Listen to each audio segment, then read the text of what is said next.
Lily says, is nikkah enough for European Muslims to be married, or they also have to have the ceremony of the state they live in, as we have to follow the laws of the government? What does Islamic law say?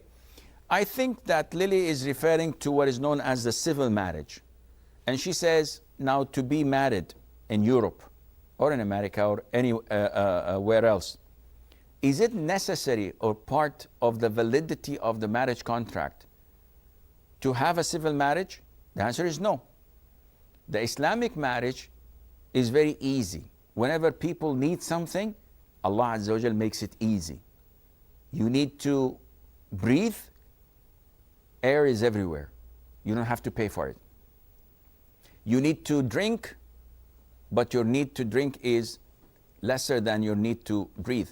So it is a bit harder to find water, but it is also everywhere with the grace of Allah Azza wa Jal.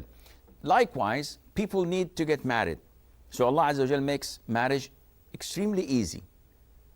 In Islam, for a man to marry a woman, he proposes to her father. The father gives his proposal by saying, I give you my daughter in marriage. The boy says, I accept her marriage. This or these two statements being said in front of two male Muslims, of course with the consent of the girl, if this takes place, they're married. End of story. So it doesn't take more than like 30 seconds, maybe less. I give you my daughter in marriage, I accept her marriage, end of story. They're married. They can go and that's it. They can start a life.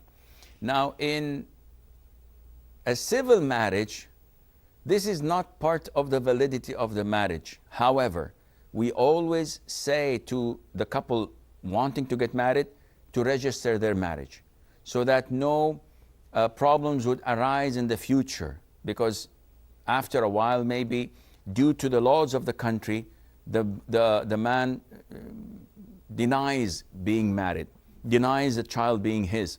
Maybe the witnesses would collaborate with him as well. Maybe he would flee the country and no one knows his whereabouts. And then you have a problem with going to the Islamic center, if there is a Muslim judge or not, and etc.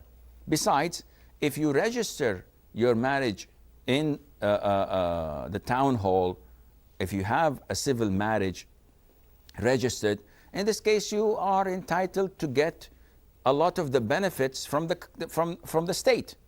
So the welfare, the child care, whatever they call it, they give it to you because you're both married and you're entitled for it, and this would make some of the tax money that you pay come back to you. And this is lawful for you to demand such benefits from the state as long as they give it, and Allah Azza wa Jal knows best.